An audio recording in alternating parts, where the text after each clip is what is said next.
Hello, I'm Ed Locke with USA Mortgage. Tax season is upon us. Did you know that 47% of Americans are planning to use their tax refunds for everyday expenses, home improvements, and vacations? What if you used your tax refund for a new home instead?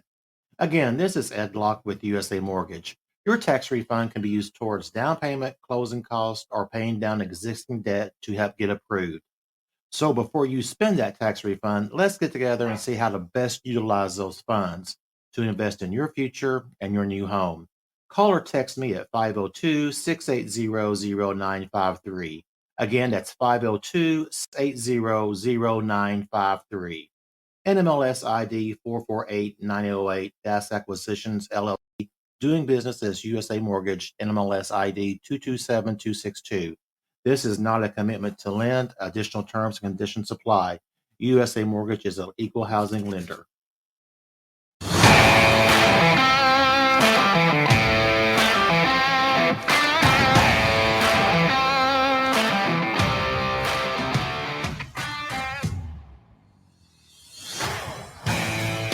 You have scoured the podcast world. You have finally found the place where news is weighed in the balance. Welcome to Newsworthy with Steve and Jerry. 2 words and 2 question marks.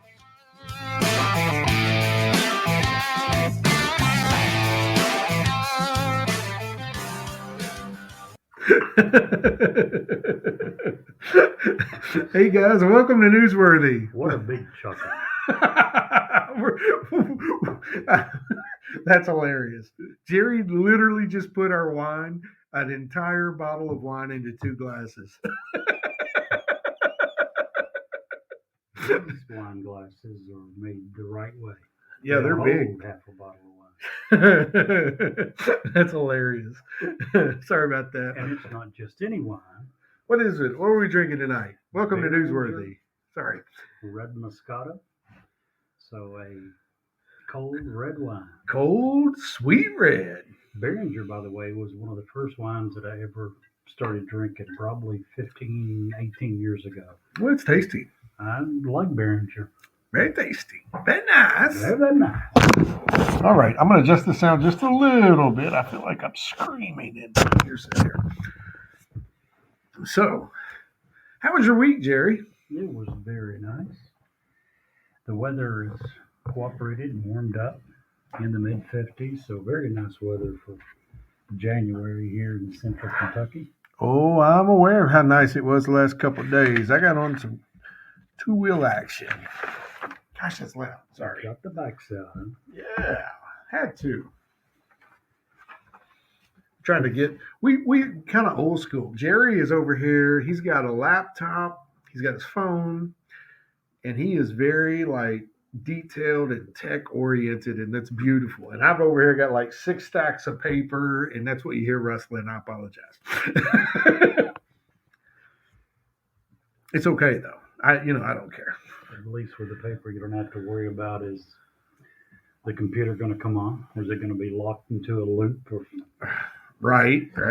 not wanting to ever let you in. But yeah, well, no, I've got that. My other laptop that we used to run the show on is that way right now. It's completely just blah. I don't know what's wrong with it. Hey, Double, we're glad you're here. We missed you last week. Double is a workaholic and had to do a double last week, so she missed our show. It made me very sad-faced. I'm glad she was able to make it this week. Yeah. So, Jerry, real quick, tell people how they can get a hold of us. We haven't checked the email in like 2 weeks. I haven't checked it. Have you checked it? Well, I don't even have access to it anymore because you changed the password on it the one time. Oh, I did, didn't I? So I can't, which I'm not that sad about, but especially after you encourage people to send feet pics. Okay, that's fine. You check it yourself. But yeah, they have a couple of options. They can email us at newsworthywithsteveandjerry@gmail.com. They can also text us at area code 540-709-1318. So, real quick, last week you came over and we were here in the studio and we were trying to figure out how to do the call in and to make that work and that whole system work out. And Something we tried to do it on a closed session, and Right. that didn't work because it wasn't a real test, I don't think. So then we went live on the air, Right. just you know, without any anticipation that anyone would actually join the show. And we ended up having two people from South Africa join. Two very interesting people. Very interesting people. And I think we made a couple of good friends down there. And I it, hope so. We even hope that we can bring one or both on the show at some point. And yeah, some interesting people. They brought up a few points that made me take another look at what you and I usually talk about. If you had to sum up what you and I are usually doing, I would think the best way to do it is we're probably bitching about United States government in some form or fashion. We're not happy with whatever. And I forget what it was that you mentioned, and the lady said, yeah, we have those problems here, only we have no way to do anything about it because the biggest problem here is corruption. yeah. They're just taking all the money and putting it in their pockets. Well, what we were talking about, what she was bringing up that she wanted to talk about if she ever got the chance to come on the show, That's right. was the mandatory brownouts that they have and actual blackouts for lots of time with electricity. Ongoing. Ongoing. Not an emergency. No. Occasionally, every once in a while, in the middle of the summer, when the weather in California is 118 degrees, we'll have those in California for a few hours, in the hottest days. They go through this on a routine basis. Right. Can you imagine? In America, we have such abundance. Yep. You by far are one of the biggest food hoarders I've ever met. Two deep freezes, just chuck full, your freezer's full, Pantries. your pantry's stocked.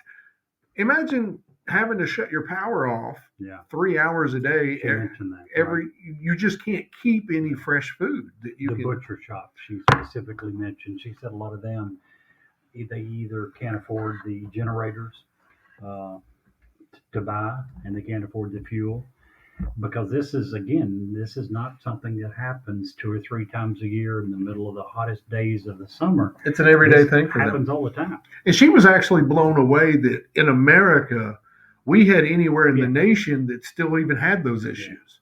So, it'd be really great to get her on and get chatting.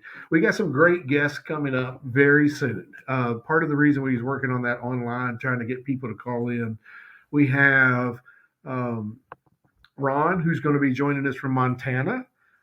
He is relevant to us, and what he as much as you're a food hoarder, this man's a prepper.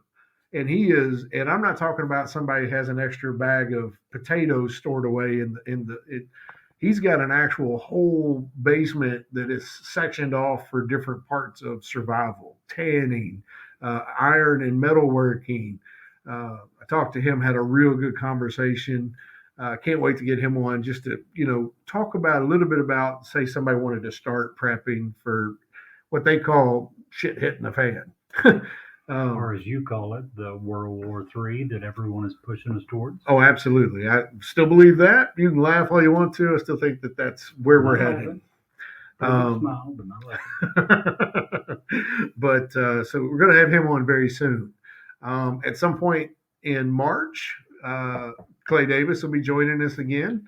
We're going to be talking about a huge problem that's started a few years ago as a rumbling, and it's actually getting some traction now, especially with states that are becoming more and more divisive. And we're going to be talking about secession, so can't wait to have that on. Also going to have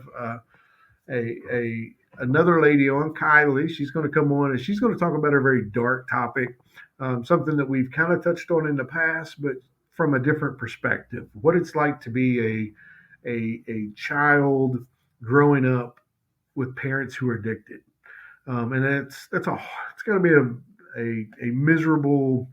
So we're gonna chit chat with her and try to get a feel for what that is and what that's like. So a lot of guests coming up. Can I add something real quick? You can add whatever you'd like, Jerry. You brought up something that I hadn't thought of in some time.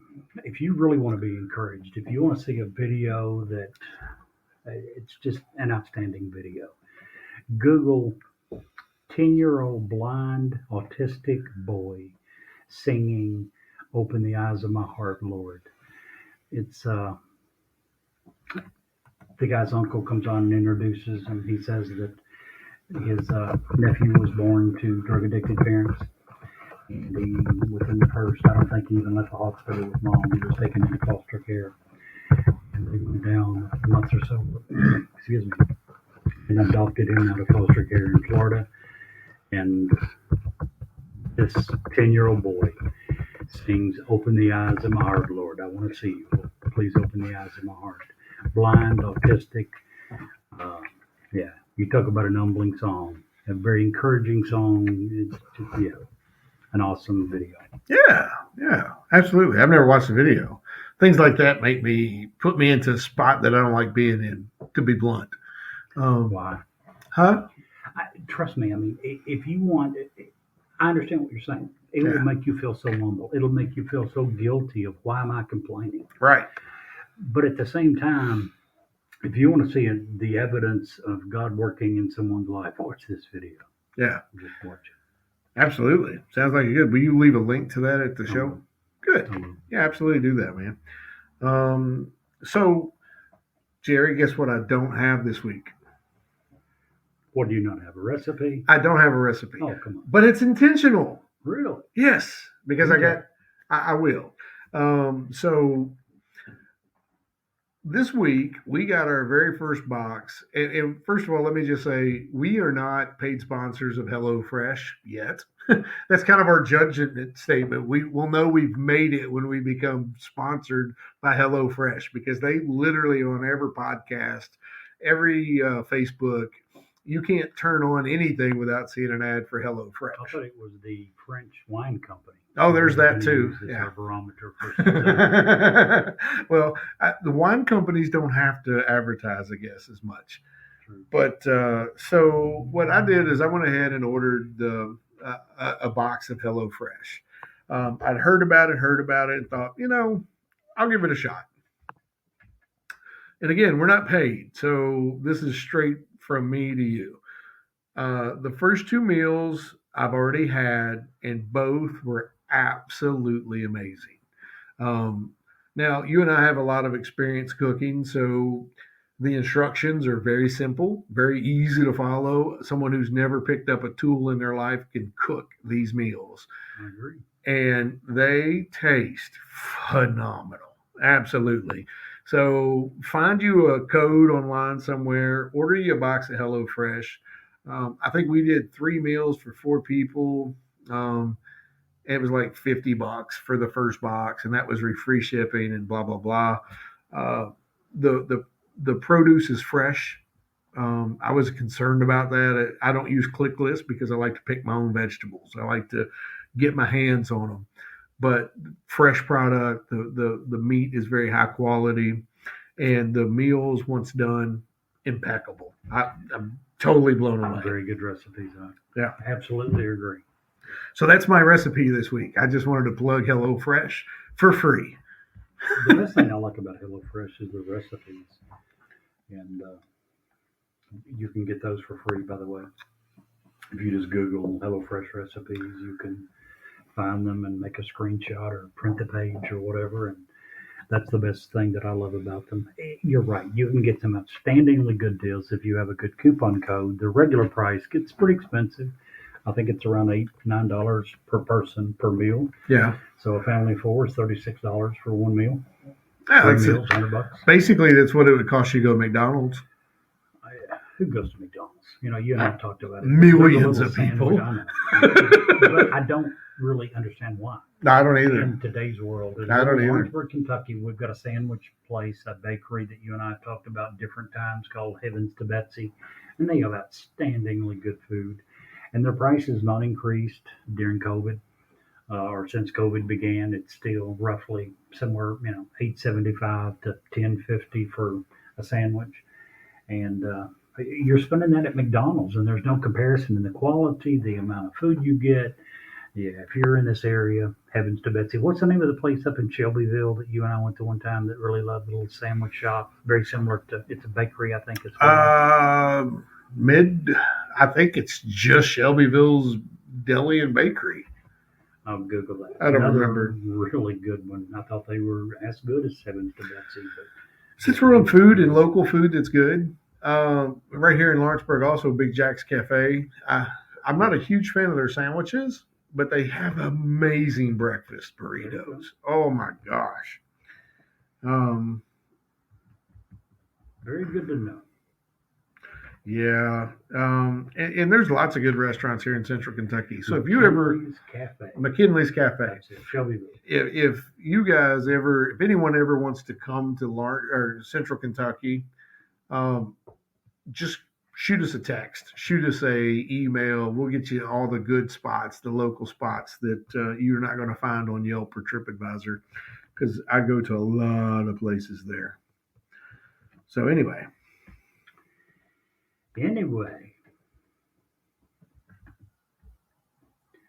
So no recipe, just a HelloFresh recommendation. What about a dad joke? Tell me you got a great dad joke for us this week. Who, me? Yeah, you. Oh, wait, Jerry. Every dad joke I say is a good dad joke. I don't know what you think. So many would disagree. No. I've got one you're probably going to get on me about. I What? meant to run it by you to see if Oh, it crossed no. the line. But Here you go. So we'll just do it live and in person. Okay. Fingers crossed here. Yeah, go ahead. I got in touch with my inner self today. You did? Yeah, I did. I decided I really need to start buying 2-ply tissue.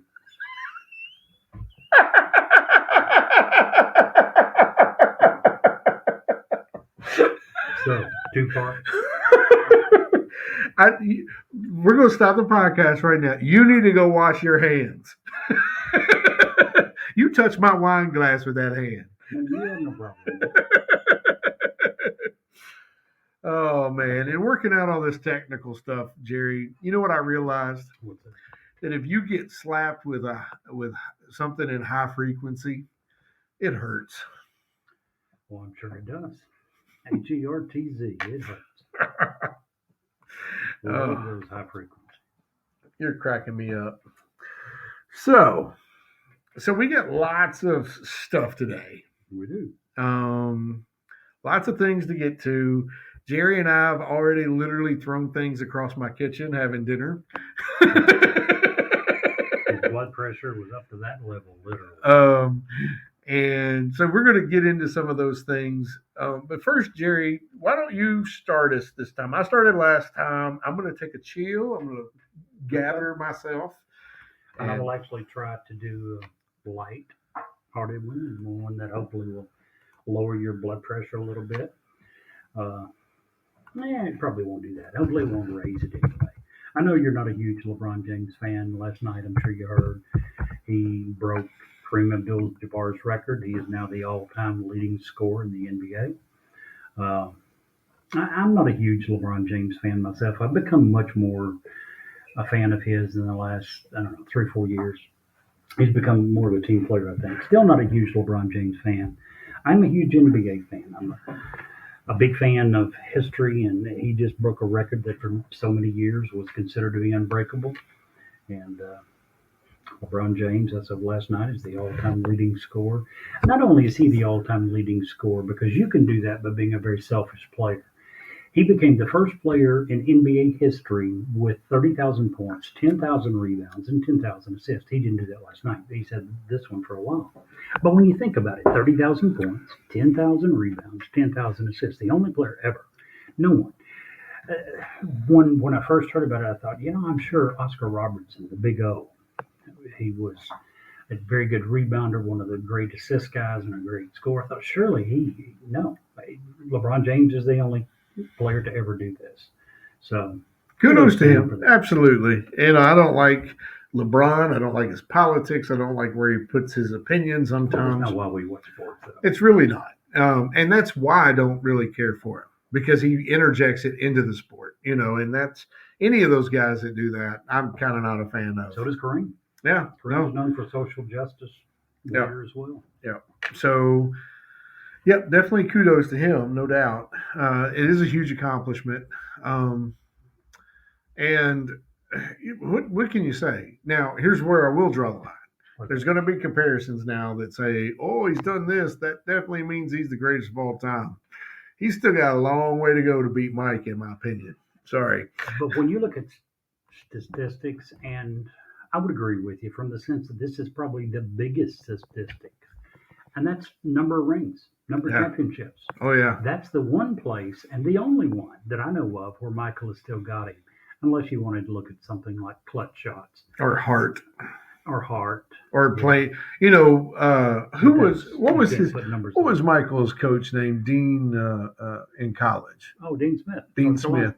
Dean Smith said it best when he was talking about Mike one day, and I think this is what drove him to become what he was.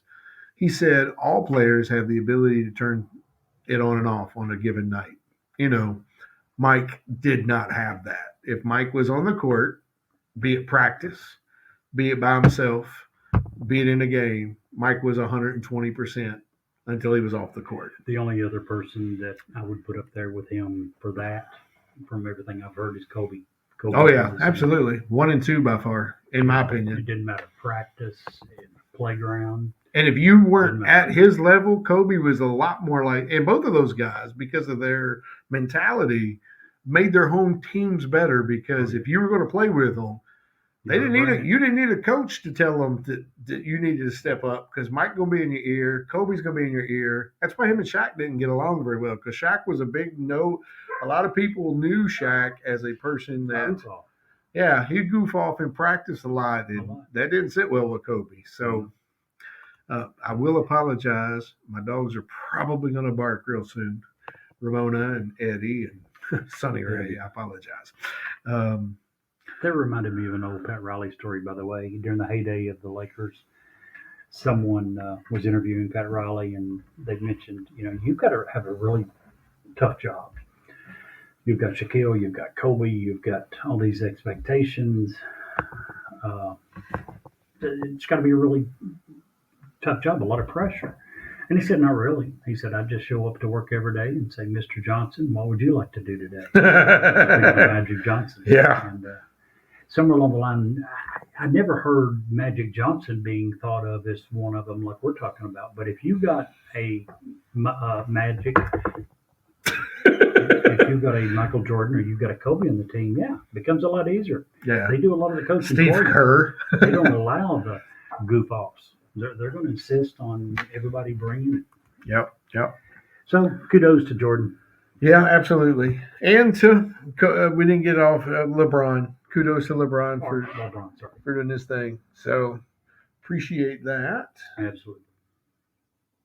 So what do you got for us? Hopefully it's not one that's going to elevate your blood pressure.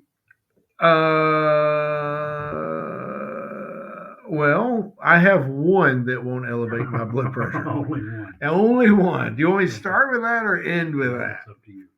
Well, I'll start with it because scientists have officially, now this is according to Popular Mechanics, have officially discovered hell on Earth, or rather hell in Earth. Okay.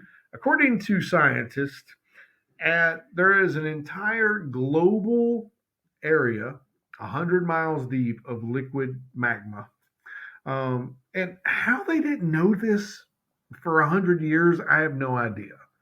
Because it only makes sense. If you look at the Earth like a human, so it's got this magma under it, and occasionally that, a pimple will pop up and boom, and so you have a volcano, right? So it's got to come from somewhere. But they just discovered this, that 100 miles deep, there's about 150 or 200 mile deep layer that's global of magma. And they've pretty much decided that is hell in Earth. Who just discovered this? Scientist. It doesn't say in particular which scientist. I thought that was known for a long time. I thought it was too, but apparently it was enough to make news this week. And okay, that's newsworthy. Must have been in North Korea. Oh my gosh, North Korea. Oh. Here goes the blood pressure. North Korea. So Kim Jong-un has not been seen for 36 days. Okay. So anytime that happens, automatically people assume he's dead because he eats like, a he eats and is very unhealthy with his food and his intake and his so when he's not seen for 36 days, people assume he's dead. Well, he pops up yesterday and says has a very short press conference and basically tells his people to prepare for war. Didn't say against who, didn't say as to what. But then, in the same token, I read an entirely different report on North Korea that they are literally having the second worst, what is it called? Food insecurity that they've had in 100 years. And they've had a lot. Yeah, and this is going to be they're leading into their second worst one because the crops that they did run were damaged last year due to a typhoon and flooding, and there was a whole lot of course, the sanctions that everybody has against them. They're quibbling a little bit with China, which is their only economic lifeline because of their nuclear ambitions, and at this point, they are a nuclear country. They have enough nuclear warheads to say we have to deal with them as a nuclear country. There's no reason for their people to starve. That's the sad part. Exactly. I mean, these people who are brainwashed, in effect, by the control of the media, by control of their day-to-day life, the amount of government in their day-to-day lives doesn't allow for execution if they don't. Yeah, I mean, it doesn't allow for a lot of free thought and free will in North Korea. At what point do we have to say, okay, what we've tried to do hasn't worked. Their people are starving. How do we fix that? And I don't know what the answer is. I mean, period. I mean, do we know it would take war? Do we have to send in like SEAL Team 6 and take out the leadership? But see, the problem is these people are so brainwashed that they would accept that. Yeah, I don't know that that's the case. You really would. So I don't know. Yeah. Anywho, that's not an easy one. They weren't even on my list today. You brought that up. But I did see those two reports. They were going to go on my list. And I was like, I'm so tired of talking about North Korea. But your heart has to go out for these people. I mean, they don't know any better. And now they're going to be resorting to, once again, eating tree bark because they're starving to death. Back when I was a retail manager, I worked for this company that was based in Abilene, Kansas. It was Duckwall Alco. I don't even know if it still exists. Last time I heard, I got a check from Shopco because they bought it, but I don't know what happened to it after that. But long story short, in Abilene, Kansas, they gave us a tour of the town. And that is where they make these wafers. And the wafers are basically called gruel. And it's a mixture of oats and corn and brown sugar, molasses. And basically, you can eat this as is. It's crunchy. It tastes like barf, solidified. But you can eat it. It has nutrients. Or you can dissolve it in water. Or you can make bread out of it, a leavened bread out of it. And that's what we sent to Africa for all of those years during all those many, many famines, because it was such a diverse material. But why we don't ship this in and just airdrop it all over North Korea, I don't understand. These people because we have a beef with their government, we have to understand that those people are not in a position to stand up against their government. True. I don't know. I wouldn't even bring that up. Airdropping. I mean, we're going to violate their yes, we are. I guess you're right. I mean, it would but who do you get to do it? Because they're going to be shooting at the planes that attempt to. No, you're right. You're right. And I don't know if that's the answer. By the way, to answer your question, according to Wikipedia, Alco Stores, formerly Duckwall Alco, was a retail chain operating 198 stores in 23 states. Keyword was. Yeah, so it's as gone. of March 23rd, 2015, they are defunct. I actually enjoyed that company. I worked for them when I moved out west. That's what I was working for.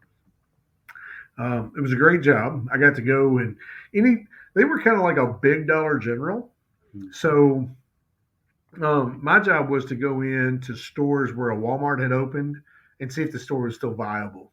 They weren't designed to compete with Walmart. They were designed to be a big fish in a small pond. Yep. And that's why it led me to living in so many states out west, and just had a blast when I worked for them, to be honest. But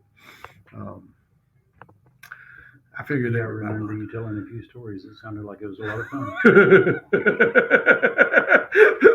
Shh, we're not going to talk about those on air, Jerry. I just said you had a lot of fun. Oh man, to all my friends in Salmon, Idaho, if any of y'all pick up this podcast, I love you. I just love you. I love your hearts.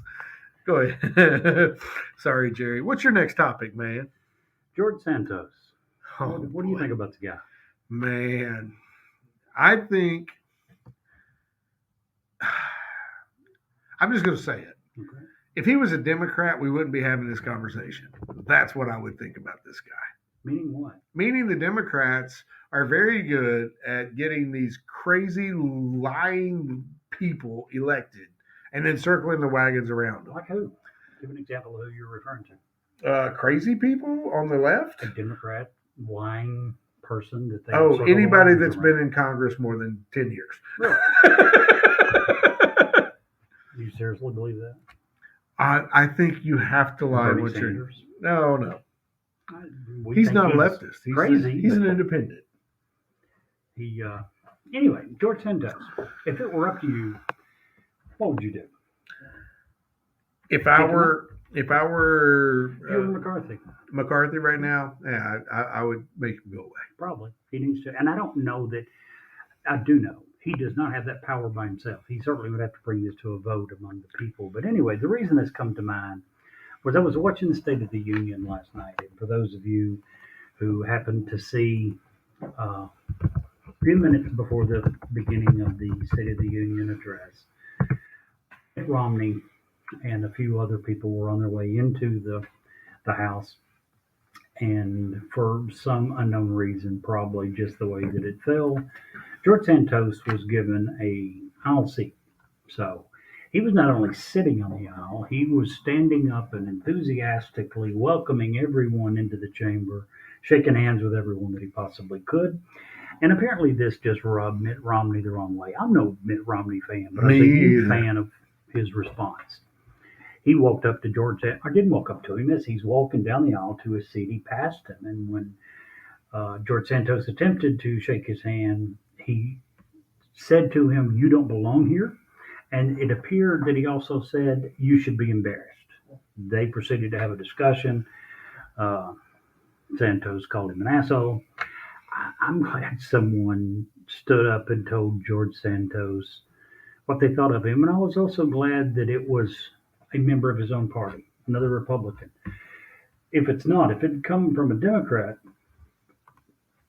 it would have been perceived as just being another partisan move, another partisan hack. And there's so much of that. But this was a Republican talking to another Republican. For those of you who are not familiar with George Santos, after he was elected, he has admitted to, as he says, what was he said? Embellishing. That's the word. He's embellished his record. He hasn't admitted to lying. He said that he has embellished his record in a few cases. Here's some of the things that he has actually admitted to doing. He has lied about the high school that he attended, the college that he attended.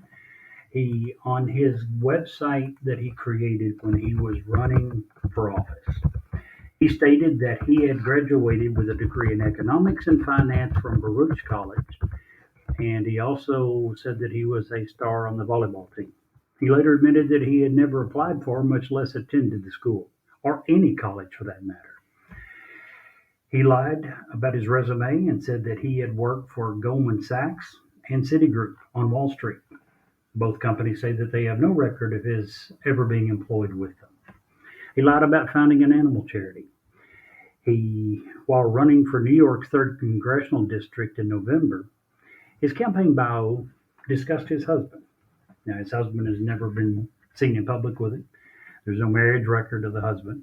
We do know that in 2019 he did divorce a woman in Queens. He wrote in Twitter that the September 11 attacks, the 9/11 attacks, had cost his mother her life. Then a few years later, he wrote on Twitter on December 23rd, 2021, he said that it was the 5th anniversary of his mother's passing, which would mean that she passed away in 2016, which is confirmed by her obituary, which was 15 years after 9/11. He's lied about his grandmother being a Holocaust victim. In an interview following his election, he said that he had lost 4 employees in the Pulse nightclub shooting. None of the 49 victims at the Orlando club had ever worked for any company that he claims to have founded, worked for, or been involved with. This guy just, Steve summed it up well. He apparently just a pathological liar. He lies about everything.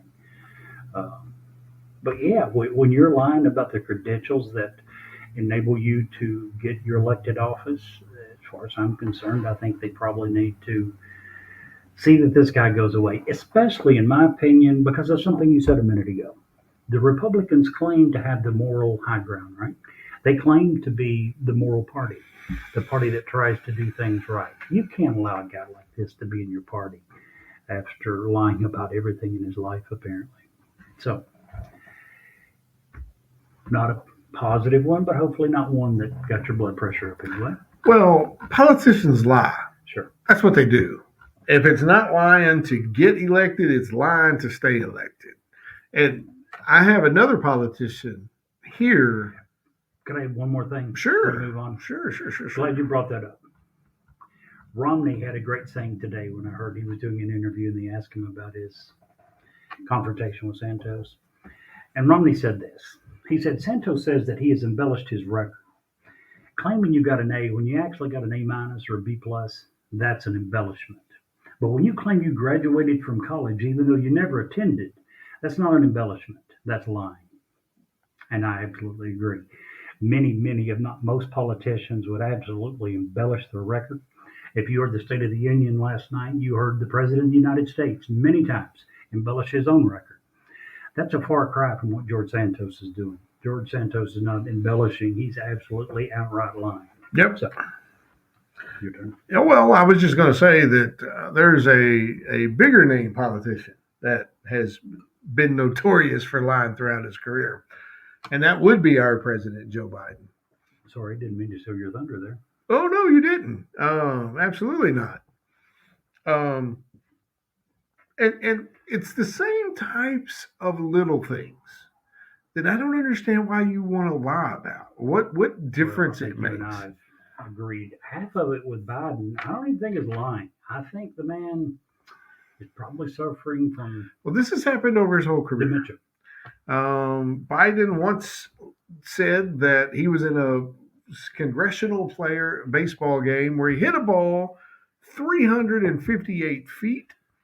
Pretty good. That's pretty darn good against the Dodgers, mind you, Okay. of Los Angeles. And the real report is he went 0-2. When did they play the Dodgers? It was Congress team. They actually played the Dodgers? That's what it says. It was against the Republicans in Memorial Stadium. I guess the Dodgers were in attendance. Okay. So it was the annual. Yeah, it was the baseball answer. game. The one that the congressman got shot at. Yes. Yeah. Louisiana. So- What's his name? He's from Louisiana. Oh, I don't remember. Seclise. Seclise. Seclise, yeah. CLAIS. Yeah, I don't something like that. I forget I how to don't pronounce it.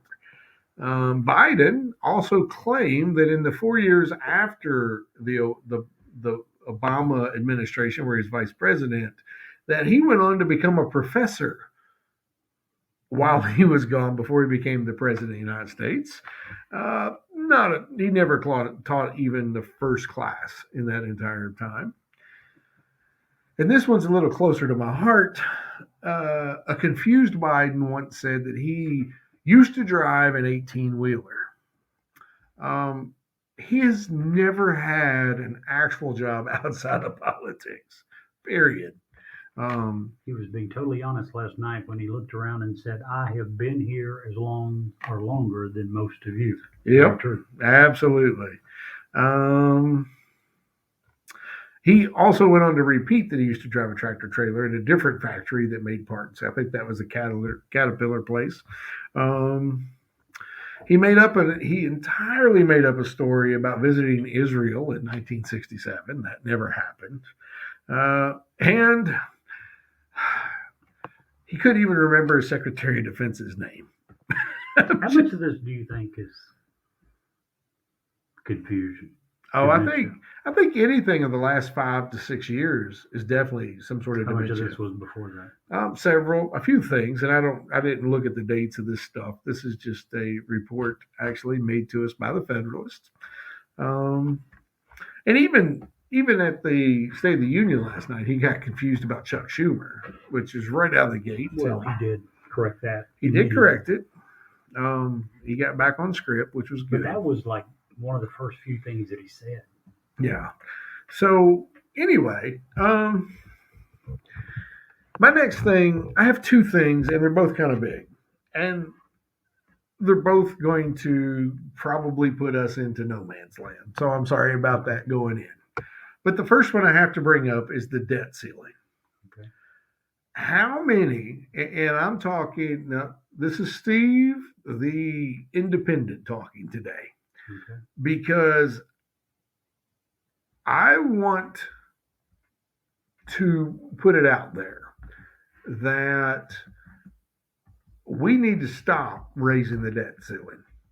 Period. It has to stop. We are at 31 plus trillion dollars in debt right now. That's enough money that if every American paid $100,000 for the next, 300 years, we would never have that paid off.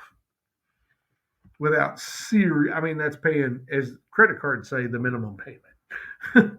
We literally borrow over $1 million every minute just to pay the interest on the debt that we owe. And I am so scared that we have this debt ceiling conference coming up with Joe Biden and Kevin McCarthy, that this can is simply going to get kicked down the road again. It always is. It always is. When was the last time we had a balanced budget? Oh, I can't. I don't even know if I was alive. Oh, really? Bill Clinton. Bill Clinton. But it took those days of prosperity during. Excuse me. It took people like Newt Gingrich that had a set to make it happen. It took Alan Greenspan. That's what it took. It took an unparalleled economic prosperity period for us to be able to get there. Here's the thing. First of all, I want to say that is really good wine. I told you. Very, very fantastic wine. I told you guys earlier that Jerry put literally half a bottle in each of our glasses. My glass is gone. I'm not scared to say it. So anyway, we have to rein this in. This is stupid.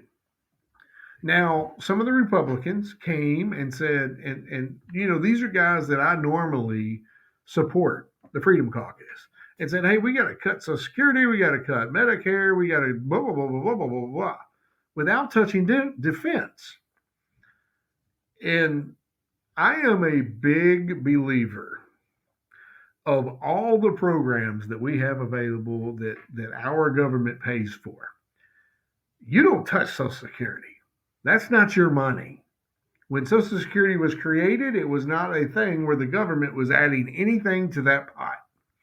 That was American people working every day of their life, having that money taken out of their check for their retirement as a safety net at the end of their lives. And their employer matching. Absolutely. It was absolutely employer, but government, nothing. Nothing. They're not contributing. The only thing the government was going to do was to keep it, oversee it, and then give it back to the people when they reach the retirement age, I think 62, 65, or whatever they decided back at the time. And since then, our government has pillaged, probed, taken, stolen, whatever you want to call, to the point that it's almost insolvent. Yep. So when the Freedom Caucus comes at Social Security, Medicaid, Medicare, hands off. That's not your money. Now, in the defense of the Freedom Caucus, is very, very, very few members who are asking for the money to come from Social Security. Very few. Right. Now, our budget can be broken up into three things on the very barest of scales. Now, it's very much more difficult and detailed than that, but if you just break it into a three sliced pie, you have the things that we can't change: Yep. debt interest, um, payroll for the government workers. Debt interest, I thought, is not part of that. That's the third criteria. Okay, Interest on the debt. Is right, it interest not? on the debt. Well, it's untouchable. You can't change it But that's unless still you considered reduce the its debt. own separate third Right. part of The it. second one is government expenses that are mandated. We have to provide payroll for the people that work for the government and benefits, blah, blah, blah. And then we have, well, it's four sided. So then you have the defense, and then you have entitlements. So, Those are usually part of the discretionary. well, that's what I'm getting at. The entitlements and discretionary money, that all falls into one. The defense is totally separate. Well, there's discretionary, non-discretionary, and everything that I usually see it divided into three: discretionary, non-discretionary, and interest on debt. Yeah, well, there you go. Well, discretionary would include defense and entitlements. And that's where we have been so afraid Defense. of touching defense because, oh, look at you, you're cutting defense. You can do that in a smart way. You absolutely can. You can even touch entitlements on a smart way. Yeah. And you're going to have to. Because the one thing you shouldn't be able to touch is Social Security. And shame on the Republicans for, Everybody that's mentioned it. it's even brought it up. That's not your money. That's Main Street. That's kitchen table money that they have put in and worked their whole life to put in. Totally agree. So when you start talking about how are we going to cut to save under the debt ceiling, to save money, you got to look at defense, you got to look at entitlements. Defense is almost always out on a Republican just because they think that that's the only way. The defense, the big defense companies are going to have lobbyists in there that are just going to pay those people off. And that's unfortunate. It's one of the things term limits can fix. Entitlements, we have an opportunity to do what they did back under Clinton, welfare to work. They got rid of that program. Are you kidding me? You're going to penalize people for working? That's stupid. So I just really hope that some smart folks in Washington come to the realization that we can smartly cut our defense budget and we can smartly cut entitlements. Entitlements, again, in my opinion, and I may be wrong, Jerry, do not include Social Security and Medicaid. I totally agree. Yeah. For some reason, it is normally included under welfare programs. It's money being given, but it is absolutely not an entitlement program. Mm-mm. It's money that has been earned. It's not just being given. So now I say that with regards to traditional, old-fashioned Social Security. The reason Social Security, excuse me, got in trouble economically was two reasons. So sorry. Number one, we began stealing from it, as you mentioned, but also we began paying many programs under Social Security like blind pensions. Jerry is going to die for a second, so I'll take over. No, he's right. And what he's getting at there is we started doing things as Social Security that we had that was not part of the plan. Disability. Disability. Things like that. Yeah. That's not through Social Security. No, and that should come out of a different fund. Absolutely. That is a welfare. That is an entitlement. That is a safety net. And you know one of the other things that happened to Social Security? What's that? We started living longer. Social Security was designed originally that we're going to retire at 62 and live to 65. So we got 3 years on it, and the rest of the money gets forfeited to the rest of the system. Well, healthcare's improved, medicine's improved, and we're living to 75 and 80 now. And according to the numbers of the system when it was originally created, that's not the way it was supposed to work. Just for the record, if anyone out there is So you listening. make some adjustments, but you don't suddenly take away the benefits from the people who've been paying into it. their entire Absolutely, life. absolutely.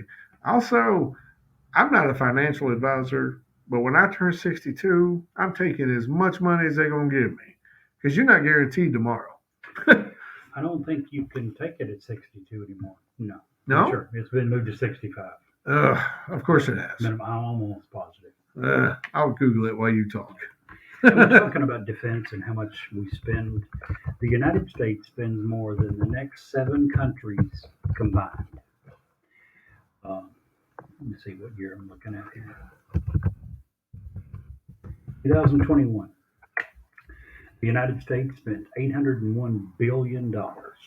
China, number 2, spent 293. India, number 3, spent 76 billion. United Kingdom, number 4, at 68 billion. Russia, number 5, at 65 billion. France, number 6, 56 billion. We spend more than the next 6 or 7 countries. I don't remember. Yeah, it's 6 or crazy. 7 It's countries stupid amount. combined. It's stupid amount. You can't tell me we can't cut some from there. There's a Right. lot of money.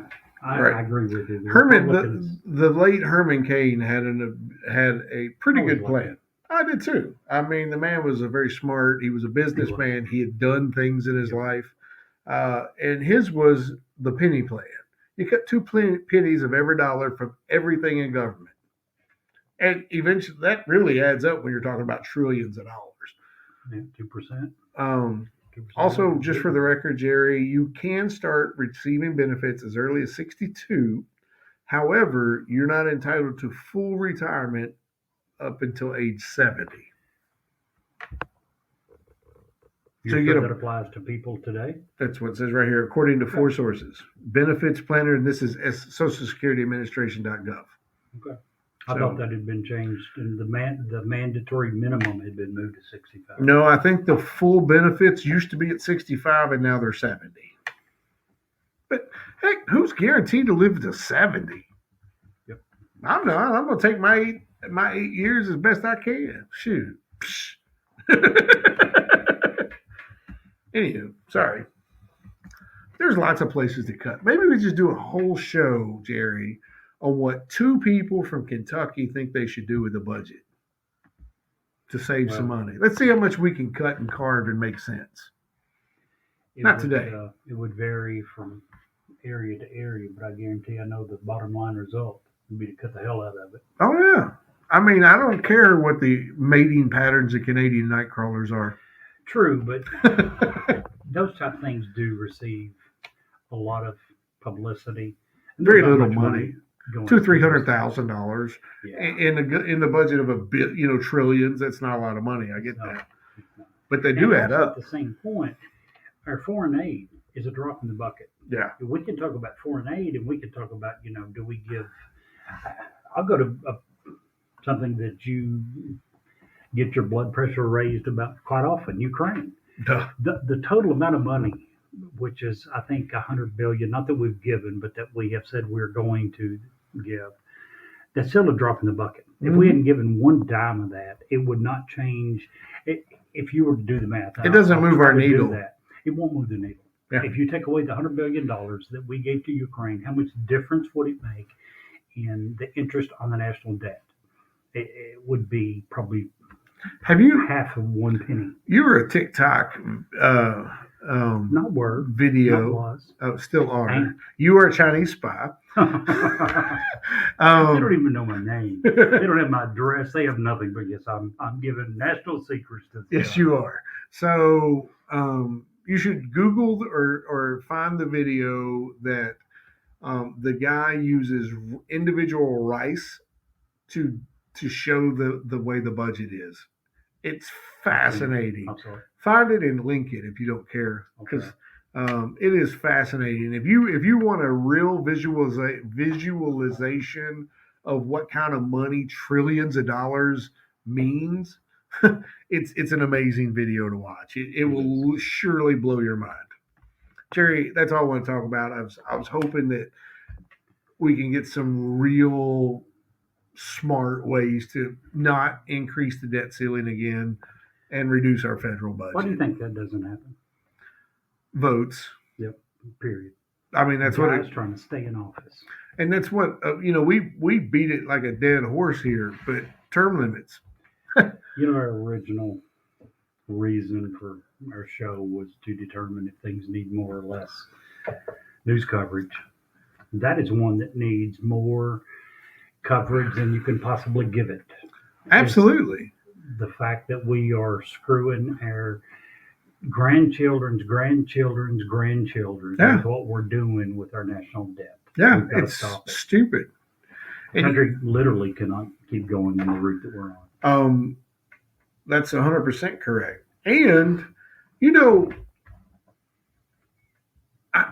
it's one of those things I really think we should beat it, and everybody should know exactly what we're talking about. But I don't ever want it to become one of those things where it's just, oh, they're talking about the debt again. You know what I mean?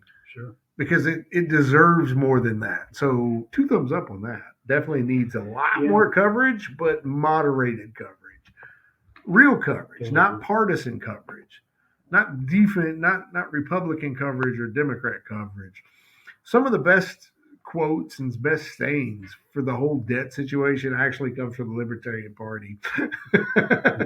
and Jo Jorgensen, she's on Twitter. If you don't follow her on Twitter, you should, because she's firing it up. I don't know that I would vote for her, but she's firing it up when it comes to the debt ceiling debate.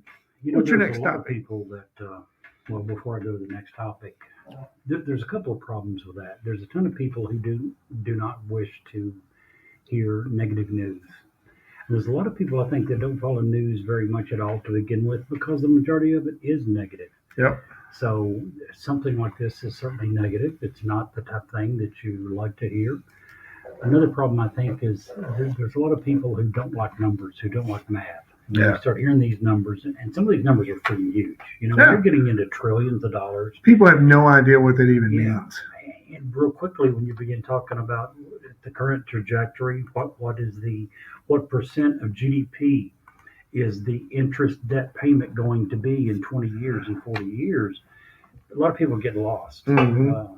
It's kind of like the old math joke of how many pancakes does it get to the moon? Does it take to get to the moon when the canoe is stuck in the tree with its headlights on? And that's the way a lot of people look at word math problems. Raising my hand here, I've never heard that old joke. Poor memory. The last time I told that joke was in your kitchen, and you and Robin were there, and your answer was 21. And your wife said 21. You was like, yeah, 22 is way too much. It makes sense to me, I guess. I'll take it. Anyway, I think that's the reason a lot of people tune it out, but it's not something we can afford to tune out. We absolutely. You all right over there? I'll be fine. Okay. Making sure. That sounds like one of the dumbest things I've ever said in my life. You got to admit, it also sounds like something you would absolutely say. Absolutely, yep.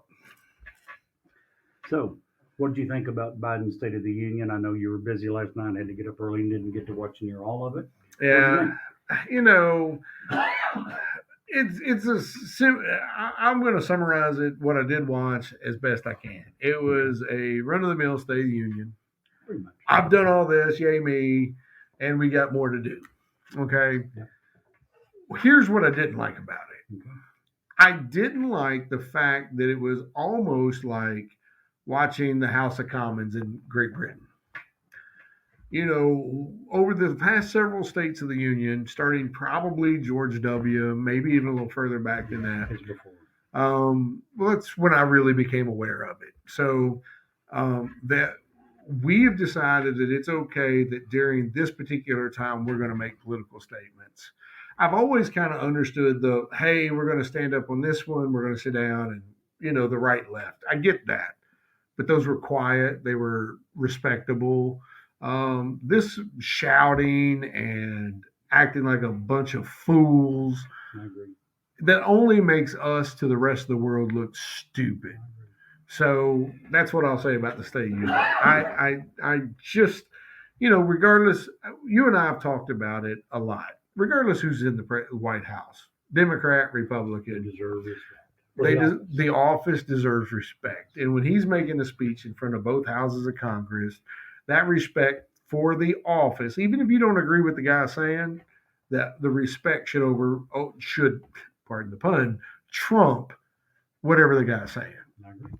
And that's just really what I feel about And they that. didn't do a good job of it last night, but to defend Republicans, they certainly didn't start this process. No. They didn't start it last night. No. I don't know who started it. It's been going on for a long time. I will say this. Kevin McCarthy did a fantastic job and was 100% respectable in everything he did last night. Mm-hmm. He deserved a lot of kudos. I say that in contrast with Nancy Pelosi. I don't know if it was the last one, but in one of the State of the Union addresses with Trump, do you remember what she did when he came in? He walked up and handed each of the vice president and the Speaker of the House a copy of his speech. Do you remember what she immediately did? Yeah. Ripped it up. Yeah. Just rude. Just rude. Yeah. It's not illegal. It's just rude. You don't need to do that on national. It's a disrespect of the office. And I don't care if you are Joe Biden, who is on the verge of some sort of mental break. I don't care if you're Donald Trump, who is the Not to say anything. biggest ego has probably the biggest ego that's ever graced Washington. They earned their spot there. They got the majority of the vote. They got voted there. They earned that, right, wrong, or indifferent. It's not even them. It's not them you need to respect. It's like you said. It's the office. Exactly. It's what I was getting at. So I agree 100%. I will say, I'm sorry, go ahead. No, I was done. I will say that for a guy that I have heard incessantly for the last 2 or 3 years is on his final leg, that he is incapable of a coherent thought, that they keep him hidden from the press, that he I was actually told by this one guy, he's a pretty smart guy, but he told me a couple of years ago that he personally guaranteed me that Joe Biden would die, if elected, would die before. Of natural causes, mind you. Natural causes. Yeah. He didn't plan on going and assassinating him. This guy. Just want to make that perfectly clear that we didn't hear of an assassination attempt. No. He thought Joe Biden was on his last leg and was not going to make it. So, considering all that, I really thought that the speech last night was probably one of the best I've heard from him in years. It's amazing what B12 vitamins will do for a person. That or meth or whatever he was on, but it was working. I'm telling you, he did a better job. Literally, I thought he did a better job than going back even when he was on the trail, when he was running for. Do you think that helps him though? 37%, only 37% of Democrats want him to rerun in 2024 now. He was up to like 54, and that's numbers falling off considerably. There's a lot of reasons for that, but a big part of it is his age. Oh, sure. He's 80 now, going to be 82. This year and last year, he set the record for the oldest president to ever give a State of the Union address, and he's got one more to give under his current office, and we're talking about him possibly getting another 4. Yeah, I don't wish to see him run for a lot of reasons, not least of which is I don't think there should be a mandatory age. I do think that he is past his prime and he's exhibited too many, not necessarily dementia, I don't think it's that, although maybe possibly too many signs of problems with memory and other things. Cognitive and cognitive abilities. Physical abilities. I certainly hope he doesn't run. So, but anyway, I thought he did a pretty good job overall, better than I expected. And from what I've read today, better than pretty much what anyone expected, including Fox. Yeah, Not absolutely. that they thought he did a great job, but the expectations were really low. Yeah, there's a very low bar set. So our title of this show is Santos and Balloons Everywhere. Balloons. I love balloons, right? And I've been loving those ever since I was a kid. One thing we haven't talked about yet tonight, even though we are already over time, is balloons. So let's make this quick. I love balloons. Huh? I love balloons. Here's the thing I always heard growing up, and I've often said, okay, there are 2 things that you cannot be sad when you have. Balloons and what? Cake. Cupcakes. If you have a cupcake or a balloon, I've never seen a sad person have a cupcake or a balloon. Absolutely. But we're not talking about those balloons. Well, maybe, Maybe Xi Jinping had a big birthday celebration and his balloons just got away. And they made one giant, huge balloon. No, Three there's football size balloons. there's another one in South America right now. So at least 2 balloons got away. Nice big balloons. Listen, and you and I were talking about this is what we were in the kitchen throwing things about.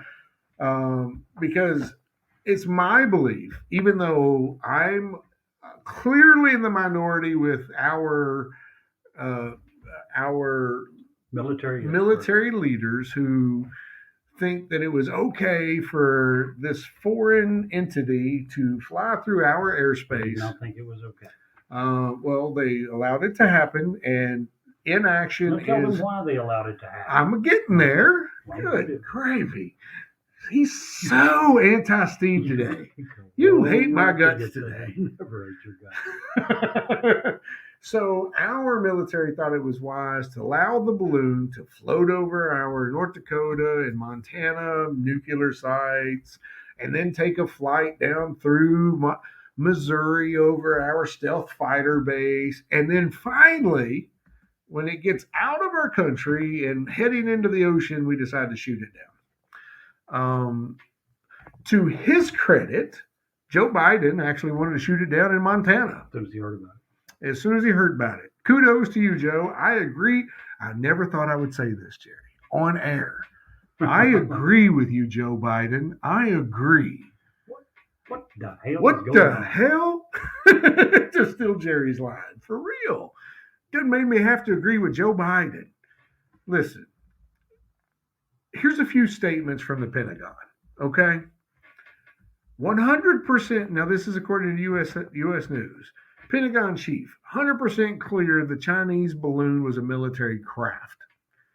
According to Politico, defense secretary, balloon was part of a wider Chinese snooping effort, according to the Pentagon. That's what we believe. Yeah. Pentagon, according to the Washington Post, China has conducted spy balloon programs for years. According to the Yahoo News, Biden says U.S.-China relations have not been damaged by the spy balloon. Are you kidding me? Well, they've been doing it for years. Why would this one suddenly damage our relations? Well, because this one got caught. You know what I'm saying? Caught. Just didn't get reported to the right people, apparently. Apparently. And that even, I'm glad you brought that up. Because one of the guys that I used to have a immense amount of respect for, General Mattis, Mad Dog Mattis, military Marine general. My son served under him while he was the head, the commandant of the Marines. Was reportedly to have said that there was at least 3 opportunities for these balloons to have flown during the Trump administration, in which time he didn't think it was a big enough threat to allow Donald Trump to know because he thought Donald Trump's reaction would be,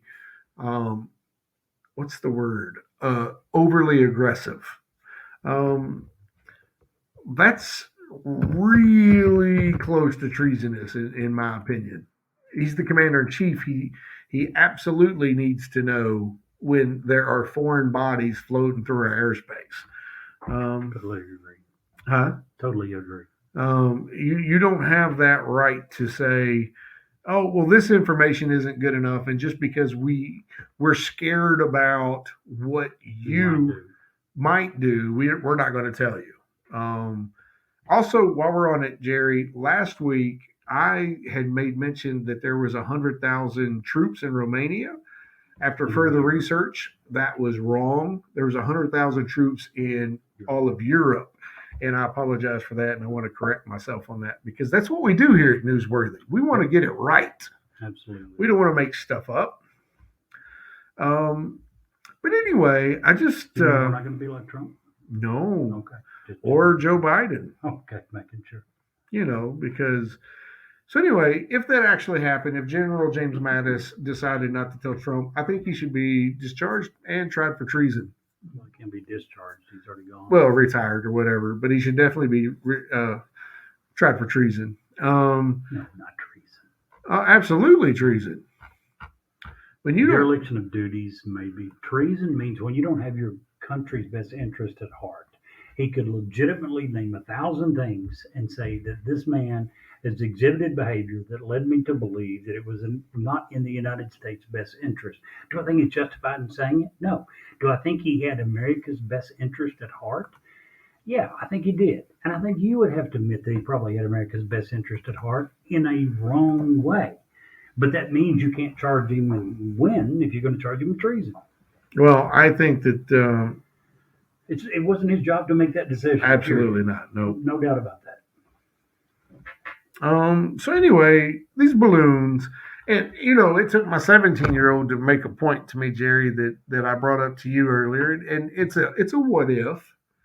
We talked about the EMP and the most accurate to be the most effective as a weapon. An EMP would have to set off at what level, and that level is between 45 and 60,000 feet. Anything below it would be sheared off, gone. Be it our nuclear silos, whatever the EMP hit, anything electric underneath its umbrella would be gone. If it Do you think happened, that the balloon was capable of carrying that? I don't know that it wasn't. Well, according to every military expert, it was not. Well, sometimes when you have the biggest, baddest, most technologically advanced military in the world, you have to go very simple to be able to beat that technology. That's my guess. And an EMP carried in a balloon capable of igniting nuclear warheads? No. Simple? I didn't say igniting. It wouldn't ignite a nuclear You said warhead. destroy. Yeah, incapacitate. Make them inoperable. That's what an EMP does. It just fries electric circuits. That's it. It doesn't do any physical damage to anything. I think you're severely underestimating the capabilities of our military to do 500 flybys and to determine what equipment they had on board. I think that in one of those 500 flybys, we should have took the damn thing out. We did. Yeah, the last one. We did. It was not a threat to civilian life. We did. Yeah, well, and then we have since done nothing, including to do anything to say anything to China about, hey, you need to control your balloons. Says the man who for the last 3 months has insisted that everyone in the world is egging us on to World War III. Not now, what us. does he want? He wants apparently Joe Biden and his administration to come down very hard on China. Here's the difference, and it's a very simple difference. Okay. Until this, every other nation in the world that's egging for a fight necessarily isn't egging us on. They're just egging each other on. Turkey and Greece, those are egging each other. Israel and Pakistan. Greece ain't doing shit to anyone. Oh, I can show you reports that said they're at odds with other people trying to Always start. at odds. They don't have a military big enough to beat Just saying. the Minutemen of Massachusetts and Wassaw County. I'm not saying they do. I'm simply saying that they issued in regards Poland I have no is idea trying if to. that county exists in Massachusetts. I don't either, but we'll say it does. Why not? It's the county just outside the county that had the Tea Party. There you go. They had the slightly less important Boston coffee party There you go. where people wore ball gowns. I like the analogy. Yeah. So, but basically, every country in the world is gearing up for something against somebody. I'm not saying they're all against us, but none of those countries have came to and within our sovereign nation. This was in our airspace. And you and I can go back and forth that satellites go over all the time. Sure, satellites don't have the capability of dropping an EMP on us. Or as my 17-year-old who had a very legitimate fear, who's to say they're not shooting COVID 2.0 out of the thing? And I realize that at 60,000 feet, it's not going to get to the Earth. But that's just fear from a 17-year-old who heard about this. You know what I'm saying? I do. China doesn't have that right to make our children scared over their stupid balloons in our airspace. Neither does Russia, but you don't want us to do anything to stop them from reassembling the greatest threat to America that there's ever been. You think that a potential Russia 100 years from now 100 years from now is No, more that's a not threat problem. than China But- right now? But a threat 2 years from now?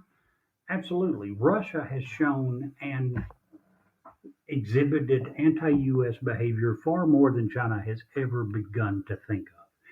Now, many of us, myself included, do not believe that China has our best interest at heart in any shape, Not form, or fashion. Mm-mm. Russia has absolutely said they would love to see us annihilated, wiped off the face of the planet. Now, are you talking Huge about difference. Russians from today or Russians from the Cold War era? What makes you think that that has changed? What makes you think there's one bit of difference between the Russia from 20 years, 30, 40 years ago and Russia today? Well, they haven't done it. Because they haven't had the ability to do it since the dissolution of the USSR, but you want to help them reestablish I that. do not. I will say it one more time. And do I need to get crayons out for you, sir? Yes. Just because I do not support our involvement in the war in Ukraine does not in any way, shape, form, or fashion mean that I am pro-Russia or pro-Putin. Well, maybe not, but I'll say it again for the Doing guys exactly in the what back. Putin wants. No, I'm not doing anything that Putin wants. You're discouraging the United States government from taking any actions to prevent him from reassembling the USSR. That's absolutely what he I am wants. saying that we have got to stop being the police of the world I agree. and be the firefighters. And in your defense, I'll also say that we have to draw a line somewhere. I also thought that sending the Abrams tanks was crossing the line. Absolutely. I In thought that was fact, too our far. very own president said in March of last year, said that Never if we send the tanks, it'll never happen because that's the beginning of World War III. Totally agree. I thought that 41 was too tanks far. are heading that way. I don't know where the line should be. I do think we should try to prevent as much as possible without crossing the line. The USSR or Russia from taking Ukraine, which to me would be the first giant step in reassembling the USSR. Poland has already started to talk about sending F-16 fighters that they bought from us I know. to Ukraine. How long do you think it's going to be before we're sending F-16s? Well, I would like to say it would never happen, but I said that about the tanks for a long time. I mean, if we're going to go to war with Russia over UK or the Ukraine, excuse me, declare it and do it and be done with it. That's all I'm saying. I am so sick to death and No, I get it, I tired get it. of all this crap. Do you not think? Stop and look at Congress. Congress is immobile. So how long would it take to get anything through Congress? You're saying that's the route? we I'm need to go? saying that is the route the Constitution says we have to go. To declare war, yes, but not to take actions that hopefully. The President of the United States was given great power on an interim basis to make decisions on behalf of the United States to prevent catastrophic events from occurring. Joe Biden, along with Donald Trump and George Bush and Bill and every other president probably that's ever been, has made many such decisions. Mm-hmm. We know that part of that is because, like you just said, our Congress, even more so than before, but for many, probably 100, 150 years, has been basically immobile. No, They can't there's decide been what. one example. There's been one, at least two Well, situations that wasn't the spending money case. on a daily basis if we don't have. No, I'm saying December 7th, 1940. Once we're attacked, then whether it's 9/11 or Pearl Harbor Day, yes. There's then a they have no difference problem between with that. making an emergent and I'm not disagreeing that every president has abused that power. And I use that word against Republicans and Well, I Democrats. don't even know that it's But abuse, listen. but when you read it, it's kind of what the original intent was. Yeah, it was the original intent of that law was to allow the president to Yeah, make great a latitude. split decision to get us to a point that we were stable enough to declare war or walk away. Now, considering We the can't fact, keep doing this crap. considering the fact that, as you said in your words, Congress is immobile, We haven't given them a shot, Jerry. but you've already said they're I don't immobile. care. If we turn it over to them, how long So- would it be before they come to So a decision? let's drive to Washington. Let's go to wherever it is. Let's take the Constitution and rip it up No, because that's what we're doing. no, we're not. We cannot allow the president to get us involved into wars that go on forever without a formal declaration of war. What Period. war are we talking about being actively involved in? Not one United States soldier is involved. $100 billion, 41 Abrams tanks. I don't know how many Patriot missile systems. I don't know how many freaking how many freaking artillery units, heavy equipment, ammunition. If anyone, by the way, has a link to a doctor that would be willing to come to this podcast to consistently monitor Steve's blood pressure, it would be great. I could literally sit here and by the veins throbbing in his forehead, watch it go up. I'm just saying. We probably need our president doesn't have the right to continuously do war. We have the president has very limited power to prevent American casualties. I agree to take it too far, and but I don't know how to get a stable problem for Congress to make a decision. I agree. Here's the problem: how do you fix that without limiting presidents in the future from responding adequately to a real emergency? I don't know the answer to that. I don't know if it's monetarily. I don't know if it's the number of forces that you use. But see, the number of forces is 0. We wouldn't have triggered that. If right. But the monetarily, we probably should have. Yeah, I don't know. You know, it's just one of those things that what do you do? You know, it's the same thing with this China balloon. You know, the president says, hey, shoot it down. It's in Montana. And all the generals say, nah, it's fine. We'll shoot it down against the Atlantic. Can I read something? Sure, please read it. Here's what the United States military said, basically. And actually, this one guy specifically said this. Why not shoot it down? We have to do the risk reward here, a senior defense official said on Thursday. So the first question is, does it pose an imminent threat, a physical, kinetic threat to individuals in the United States and the U.S. homeland? Our assessment is that it does not.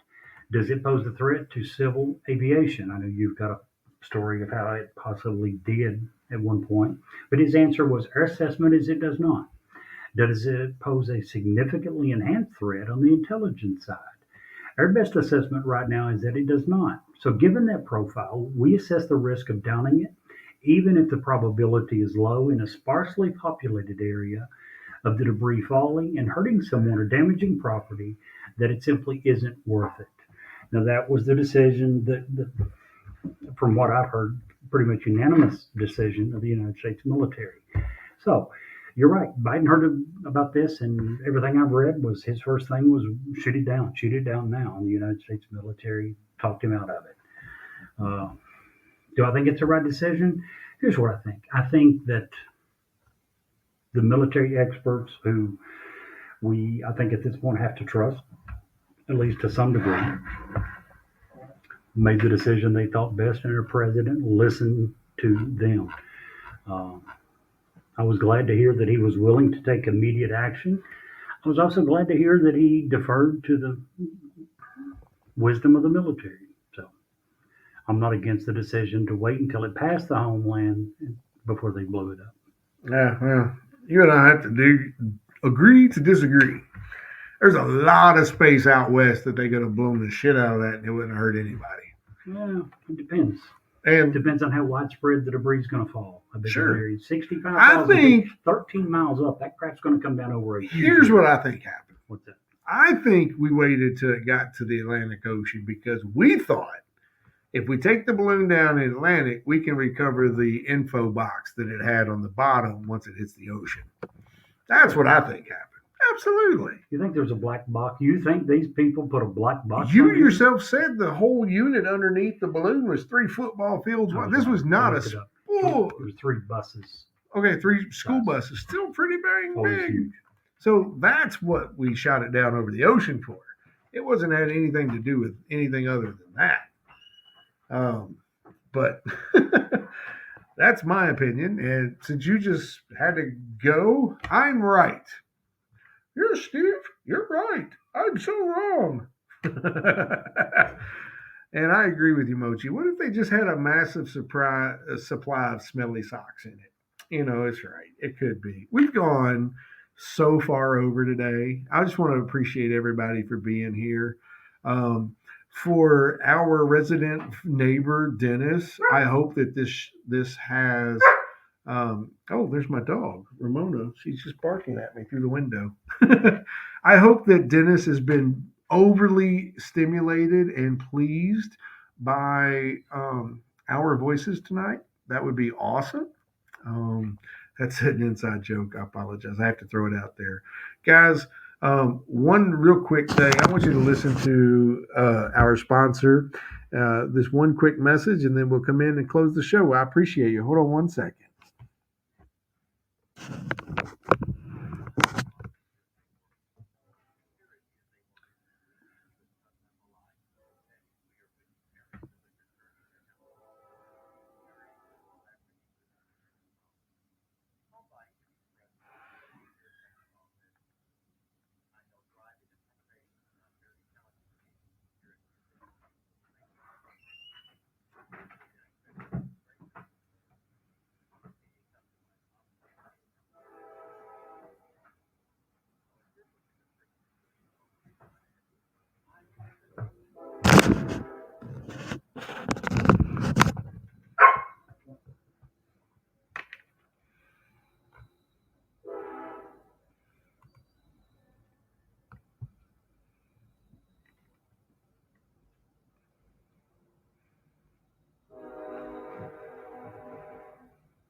Ed, thank you for that. We appreciate that awesome ad. Man, he did a good job on those, didn't he? Yes, he did. You gotta, if you guys knew Ed like I knew, he is a public speaker. Ed is not. So for him to come in and work with us to get those ads done, that was amazing. It was great. By the way, Jerry, when you left there for just a second, we had about 6,000 call-ins, and they all agreed with me that I'm right and that we should have banished the Chinese dirty sock-filled uh, balloon into the nether regions of Canada. Well, I think everyone agrees we should. The question was where and how many civilian lives were we willing to risk. So I'm not saying I know the answer. I'm just saying if I was the president, I probably would have deferred to the military experts. Yeah, yeah. And that's what they're there for, Yep. to be honest. Okay, well, we've done another show, Jerry. How about that? And you survived, and veins No aren't heart throbbing attacks? nearly as much. We're good? Yeah. Well, Guys, we just want to, again, we don't do numbers here a lot. This is the February 8th, I think, right? Yeah, February 8th. We've already hit almost 22 countries in the world in 8 days. That's freaking amazing. Still say, what the hell is going on? And we just want to appreciate all our listeners, anyone who's had the time to stick in with us, to um, be with us, to join us, even if it's for a minute, you listen to us. We appreciate that so much. We love doing this. We try to get better every show. If you have any suggestions, you have something you want to talk about, you have something you want us to talk about, email us, text us. Jerry, what's those addresses? Newsworthy with StephenJerry@gmail.com. The text is area code 540-709-1318. And with that, guys, if you can't see the light, Be the light. have a great night, guys. We'll see you next week.